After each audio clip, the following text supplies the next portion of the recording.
예, 우리 하나님은 참으로 신비하고 놀라우신 분이십니다. 하나님이 우리에게 당신을 알려주시는 그 내용과 그 방법도 신비합니다. 사실 우리는 하나님이 알려주시는 것만큼만 우리는 알고 있습니다. 그래서 우리는 하나님이 알려주신 것만큼만 하나님의 속성과 하나님의 뜻과 하나님의 섭리를 우리는 알 수가 있습니다. 아니 하나님이 알려주신 것조차도 우리는 다 알지 못할 때가 참 많이 있습니다. 왜냐하면 우리의 생각이 부족하기 때문이죠. 우리의 생각이 모자라기 때문입니다. 사람이 아무리 강하다 해도 하나님께 비길 수 없고, 사람이 아무리 지혜롭다 하더라도 하나님과 동등될 수가 없다는 것입니다. 그런데 사람들은 마치 자기가 하나님을 다 아는 것처럼 그렇게 착각을 하게 될 때가 참 많이 있습니다.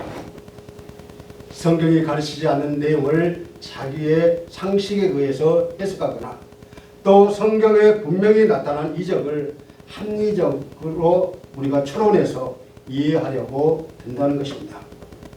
그래서 사도 바울은 고린도전서 2장 13절에서 이렇게 말합니다. 제가 읽겠습니다. 우리가 이것을 말하거니와 사람의 지혜가 가르친 말로 아니하고 오직 성령이 가르치신 것으로 하니 영적인 일은 영적인 것으로 분별하느니라 라고 사도 바울이 우리에게 권면하고 있습니다. 우리가 아무리 다 알려고 해도 다 알지 못하는 신비한 일이 하나님께는 너무나도 많이 있다는 것입니다. 그 중에 하나가 삼위일체에 관한 신비입니다. 삼위일체론으로 기독교 신학의 기초를 놓은 사람도 있고 삼위일체론으로 신학 박사 학위를 받은 그런 사람도 수없이 많습니다. 그러나 삼위일체의 신비를 완전히 파헤칠 수는 없다는 것이죠. 왜냐하면 사람은 하나님이 지혜를 주셔서 알게 하는 만큼만 우리가 말을 하게 되고 또 하나님께서 우리에게 깨닫게 해주시는 것만큼만 우리가 믿을 뿐입니다. 그렇다면 삼위일체 하나님은 어떤 분이신지 오늘 본문을 통해서 함께 살펴보면서 은혜 받기를 간절히 소망합니다. 첫 번째로 아버지와 보혜사를 이어주는 예수님이십니다. 예수님이 이 땅에 오셔서 사역이 마치실 즈음에 되었습니다. 예수님은 십자가에 달려서 죽어야 하셨고 또 부활하신 후에 하늘에 오르실 것을 미리 알고 계셨습니다. 그래서 예수님은 제자들에게 떠나야 하실 때가 가까이 왔음을 이미도 3번이나 제자들에게 알려주셨습니다. 존경하고 따르며 민족을 구원할 메시아로 알고 계시던 예수님이 떠나고 나면 제자들은 이제 이 땅에 남겨진 고아와 같을 것입니다. 그렇게 되면 제자들은 허탈감과 무력감 때문에 아무 일도 할 수 없을 것입니다. 그러나 예수님은 제자들이 무력하게 그렇게 지내는 것을 원치 않으셨어요. 왜냐하면 제자들은 예수님이 이 땅에 오셔서 하신 그 사역을 이어가야 했었고 또 예수님의 그 사역을 감당해야 하는 그러한 책임이 있었기 때문에 예수님이 제자들이 이 땅에서 무력하게 그렇게 살아가지 않게끔 예수님은 제자들에게 힘을 보태주셨습니다. 그래서 예수님은 제자들에게 새로운 힘을 얻어서 일하게 될 것이라고 말씀하셨습니다. 그것은 곧 보혜사 성령이 제자들에게 임하는 것이었습니다. 본문 16절을 다 같이 읽겠습니다. 16절입니다. 시작. 내가 아버지께 구하겠으니 그가 또 다른 보혜사를 너희에게 주사 영원토록 너희와 함께 있게 하리니. 아멘. 이 말씀을 보면 여기서 또라는 말씀이 사용되고 있습니다. 또라고 하면은 반드시 그 앞에 또 다른 보혜사가 있었다는 말입니다. 즉 첫 번째 보혜사는 바로 예수님이십니다. 예수님께서 첫 번째 보혜사로서 제자들과 함께 하셨고 예수님이 제자들과 함께 하셨던 것처럼 이제 성령도 다시 다른 보혜사로 오셔서 제자들과 함께 하겠다는 그러한 약속의 말씀입니다. 다른 보혜사란 말은 첫 번째 보혜사신 예수님은 이 땅에 오셔서 많은 공간의 제약을 받으시면서 제자들과 함께 하셨지만 두 번째 보혜사인 성령은 공간의 제약을 받지 않고 제자들과 함께 하시겠다고 말씀해 주고 있습니다.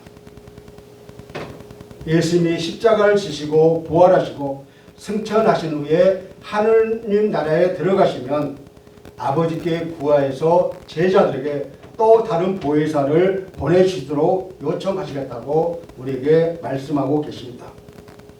그래서 다른 보혜사가 영원히 제자들과 함께 해주시겠다는 말씀은 제자들에게 그 어떤 말씀보다 큰 위로와 큰 용기를 주는 말씀입니다. 보혜사라는 말을 헬라어로 파라클레이토스라는 말로 곁에서 우리를 도와주기 위해서 불리우심을 입은 자라는 뜻입니다. 주님께서 성령은 돕는 자라고 말씀하신 데에 이유가 있습니다. 성령님이 이 땅에 오셔서 처음부터 마지막까지 우리를 위해서 하시는 일은 돕는 것이라는 것입니다. 우리가 이 진리만 깨닫게 되면 아무것도 아쉬운 것 없이 세상을 살아갈 수가 있습니다. 이런 뜻의 근거에서 보혜사란 말은 우리의 연약함을 도와주시는 분이십니다. 바로 예수님께서 제자들의 연약함을 도와주시고 그들과 함께 하셨던 것처럼 성령님이 이 땅에 오셔서 제자들의 연약함을 도와주시고 제자들과 함께 하셨습니다. 오늘날은 저와 여러분에게 오셔서 우리의 연약함을 도와주시고 우리와 함께 하신다는 말씀입니다. 그러므로 우리가 병들었을 때, 우리가 어려움을 당할 때, 또 억울하고 답답한 일을 당할 때 성령님께 도우심을 구하시기를 간절히 소원합니다. 그러면 예수님께서 제자들을 도와주시고 함께 하셨던 것처럼 성령님께서 저와 여러분을 도와주시고 함께 해 주시겠다고 약속하신 것입니다. 그래서 저와 여러분의 연약함과 억울함과 답답함을 풀어주시겠다고 약속하고 있습니다. 예수님이 아버지께 구하여 보혜사가 제자들에게 다시 오게 되면 앞으로 제자들은 보혜사와 함께, 보혜사 성령과 함께 있으므로 예수님과 함께 있다는 그 믿음을 갖게 되고 그리고 예수님의 사명을 감당하는 데 필요한 지혜와 능력을 얻을 수 있을 것입니다. 그러므로 예수님은 아버지와 보혜사 사이에 연결을 시켜주고 있습니다. 이것은 물리적인 연결이 아니라 영적이고 제자들을 돕는 연결입니다. 두 번째로 보혜사와 사람을 연결시키는 예수님이십니다. 지금 예수님은 아버지께 구하고 아버지는 제자들에게 주시고 보혜사는 제자들에게 오십니다. 제자들을 세우고 사명을 감당하게 하는 일에 아버지와 아들과 보혜사 성령님이 함께 협력하고 있습니다. 보혜사가 제자들에게만 오십니다. 보혜사는 진리의 영으로서 세상을 받을 수 없습니다. 왜냐하면 하나님이 세상을 향해서는 보혜사를 주시지 않았기 때문이죠. 본문 17절을 다 같이 읽겠습니다. 17절입니다. 시작. 그는 진리의 영이라 세상은 능히 그를 받지 못하나니 이는 그를 보지도 못하고 알지도 못합니다. 그러나 너희는 그를 아나니 그는 너희와 함께 거하시며 또 너희 속에 계시겠습니다. 아멘. 여기서 말하는 세상은 사탄이 지배하고 있는 세상입니다. 미혹한 영이 우는 사자와 같이 삼킬 자를 찾아다니는 그러한 영역을 뜻하고 있습니다. 다시 말하면 예수를 믿지 않는 사람의 세계를 말합니다. 그래서 세상은 보혜사를 볼 수도 없고 알 수도 없게 되는 것입니다. 예수님이 이 땅에 오셔서 저들에게 복음을 전하며 회개하고 하나님의 자녀가 될 것을 촉구했지만 그들은 오히려 예수를 배척하고 예수님을 십자가에 매달았습니다. 이런 자들이 예수님의 말씀하신 보혜사 곧 진리의 영을 알 수가 없는 것입니다. 그러므로 보혜사는 믿지 않은 세계에는 당신을 드러내지 않으시며 어떤 지혜도 그들에게 주시지 않습니다. 왜냐하면 예수를 믿지 않는 그 세상 사람들은 육신의 정욕대로 살아가는 그러한 자로 절대 성령을 받지 못했기 때문에 그들 속에 성령이 없으니 세상이 진리의 영을 받지 못함을 알 수가 있습니다. 왜냐하면 세상이 진리의 영보다 먼저 오셨던 메시아 예수님을 몰랐기 때문입니다. 더욱이 진리의 영이 세상 가운데 오셨을 때는 예수님이 이미 이 세상을 떠난 후이기 때문에 진리의 영을 깨닫게 하는 영이 없으므로 예수를 알 수가 없고 그의 말씀과 교훈을 깨달을 수 없었던 것입니다. 그러다 보니 성령을 모르는 세상 사람들은 거의 날마다 내적 공허와 고독을 느낍니다. 모두들 숨기고 티를 안 내려고 하니까 그렇지 얼마나 심각한지 모릅니다. 그래서 그들은 핸드폰을 들었다 놓았다 켰다 껐다 하고 있습니다. 혼자서 가만히 있지를 못합니다. 그래서 혼자 있을 때는 음악을 틀든지 텔레비전을 켜서라도 마음을 가라앉히려고 합니다. 이런 바보 상자가 그래도 자기들에게 고독감을 덜게 해주는 좋은 위로가 된다고 생각하는 것입니다. 이와 같이 자신이 혼자가 아니라는 것을 어떤 방법으로든 확인해야 마음이 놓이는 것이 바로 현대인들이라는 것입니다. 그러나 우리 속에 예수 그리스도를 믿음으로 말미암은 예수님의 의가 우리 속에 있기에 우리 속에 성령이 거하게 되십니다. 본문에서 너희 속에 계시겠습니다 라는 말씀은 성령께서 제자들에게 함께 하시겠다는 의미로 교회 가운데 성령께서 함께 하시겠다는 의미이기도 합니다. 예수님이 이미 제자들에게 두세 사람이 내 이름으로 모인 곳에는 나도 그들 중에 있느니라 라고 말씀하셨어요. 이런 차원에서 예수님은 두세 사람이 자신의 이름으로 모인 교회 가운데 성령으로 함께 하시겠다는 의미이기도 합니다. 그러므로 예수님은 제자들에게만 오십니다. 제자들에게 진리를 알려주시는 일을 하심으로 진리의 영이시라는 것입니다. 오늘날 저와 여러분에게도 오십니다. 그리고 저와 여러분에게 진리의 영을 알려주시는 일을 하심으로 우리에게도 진리의 영이 되신다는 것입니다. 제자들은 보혜사를 압니다. 보혜사가 제자들에게 오셔서 제자들 안에 거하시며 제자들에게 지혜와 힘을 주시고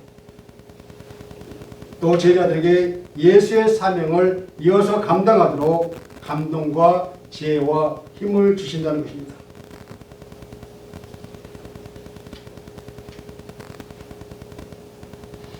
예수님이 제자들에게 보혜사가 올 것을 예고하십니다. 즉 예수님의 보혜사와 제자들을 이어주는 연결이 되십니다. 사실 보혜사는 하나님의 영으로 제자들의 생각과 형편을 다 알고 계십니다. 그러나 제자들은 보혜사를 잘 모릅니다. 이때가 예수님이 제자들에게 보혜사의 존재와 오실 것을 말씀하시므로 제자들 생각 속에 보혜사의 임재를 알게 하십니다. 예수님의 연결 역할입니다. 세 번째로 보혜사의 도움을 알려주시는 예수님이십니다.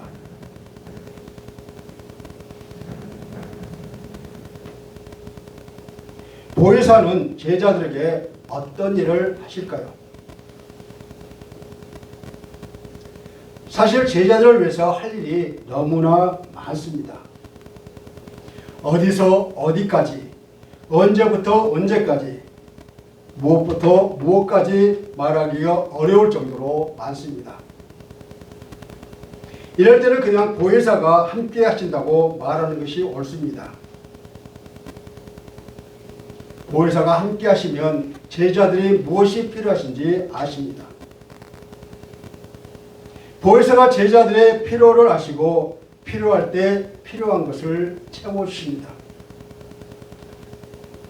제자들이 공경을 당하면 지혜를 주시고 피할 길을 열어주십니다.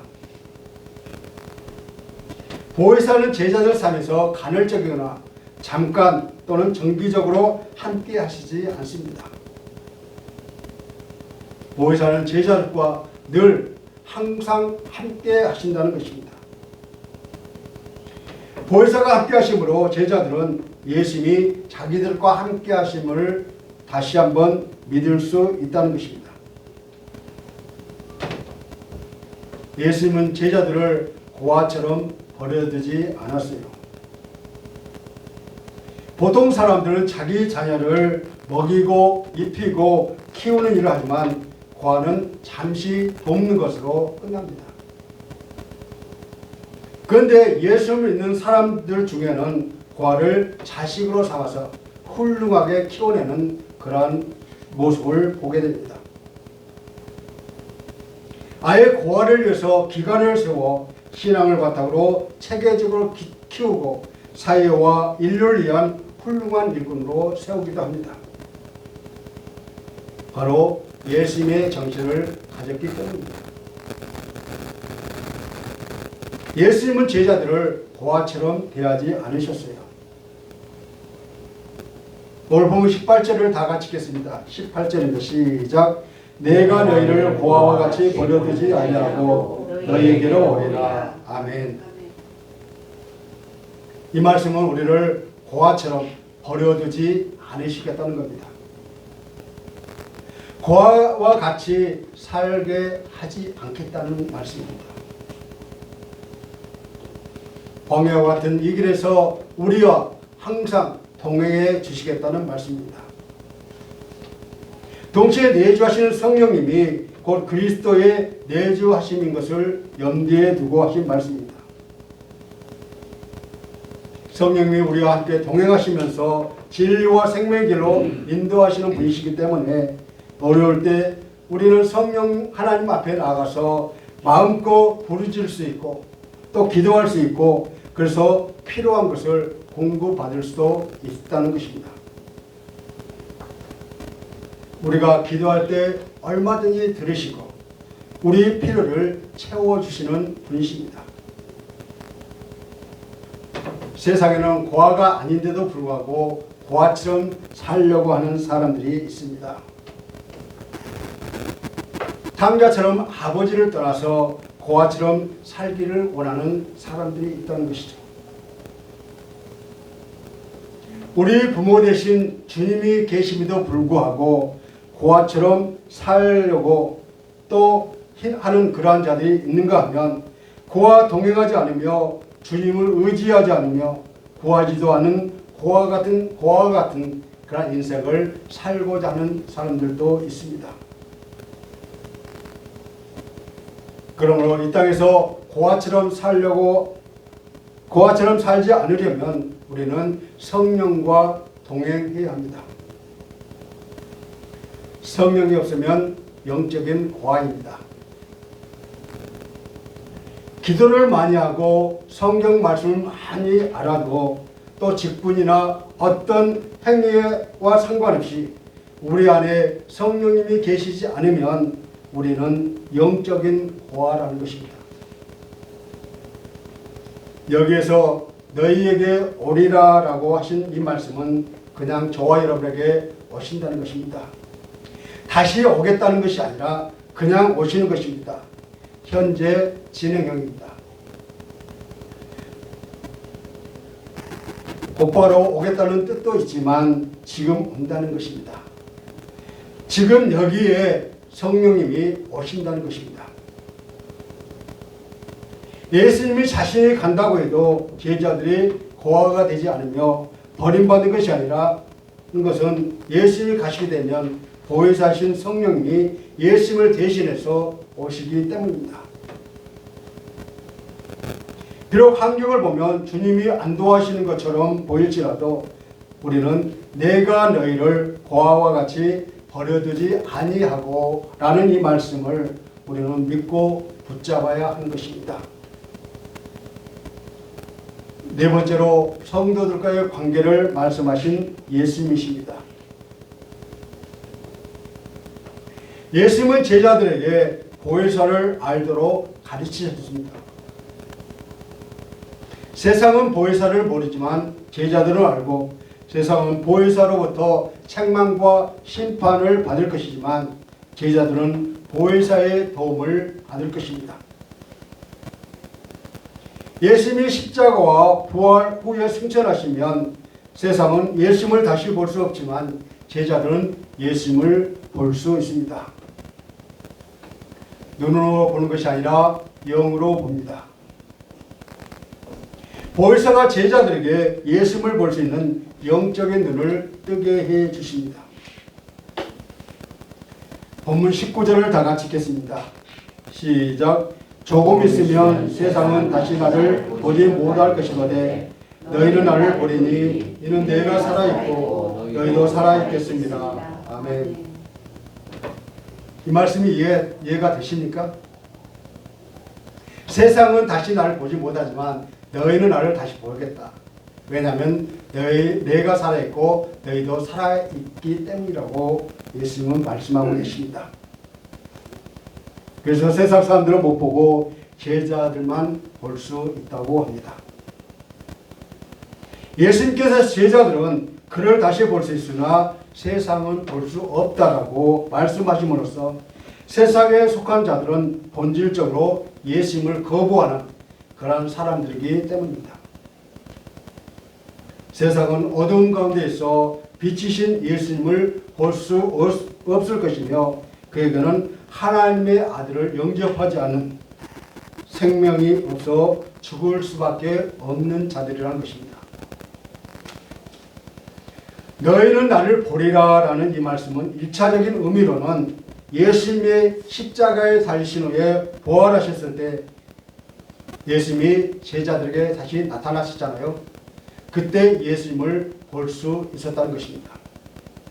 세상 사람들은 예수님이 십자가에 죽으시고 부활하시고 승천하시면 다시 예수님을 보지 못하지만 제자들은 보혜사 성령님을 통해서 예수님을 다시 보게 된다는 것입니다. 그리고 2차적인 의미로는 마지막 날에 영광 가운데 제자들이 예수님을 대면하게 될 것이라는 그러한 말씀입니다. 우리가 이 땅에 생을 마감하고 주님 앞에 섰을 때 그때 다시 한번 예수님을 볼 수 있다는 것입니다. 요한계시록 22장 3절에서 5절을 보면 예수님께서 다시 오시게 될 때 그때는 그의 종들이 그를 섬기며 그의 얼굴을 볼 것이며 예수님과 함께 왕노릇 할 것이라고 우리에게 말씀하고 있습니다.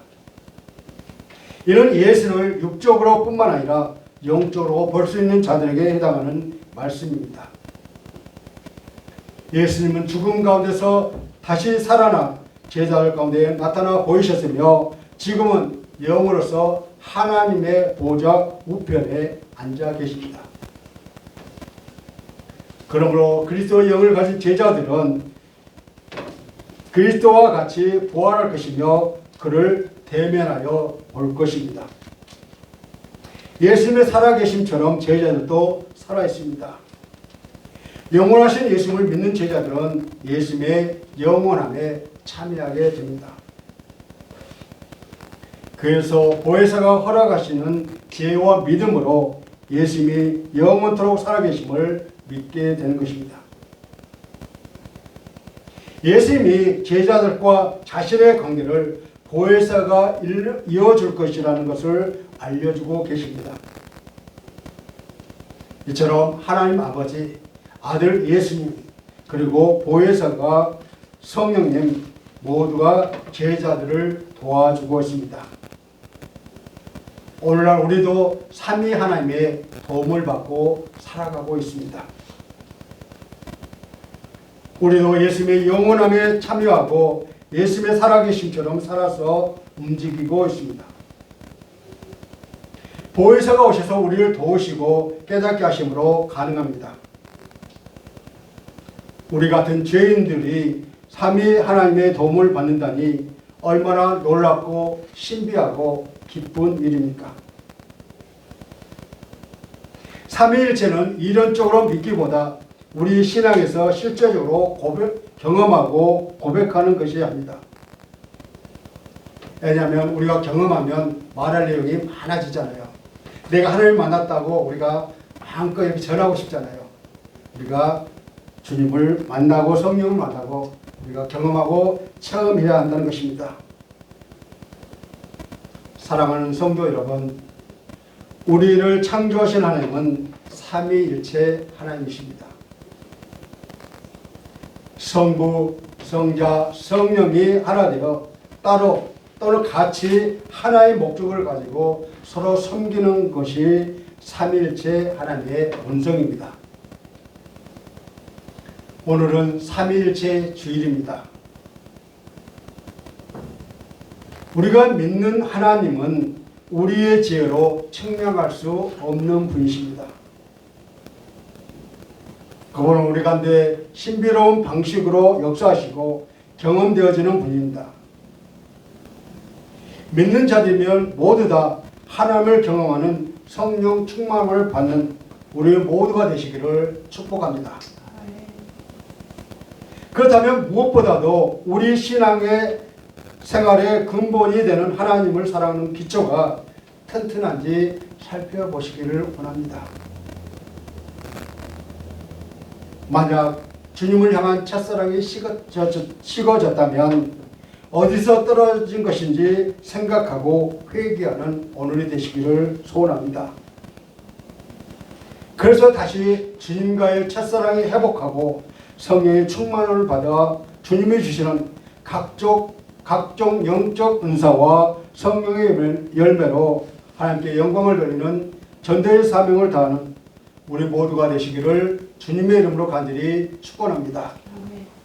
이 시간 나는 성령을 통하여서 예수님이 나의 주인이심을 항상 고백하고 살고 있는지 잠시 묵상하시겠습니다.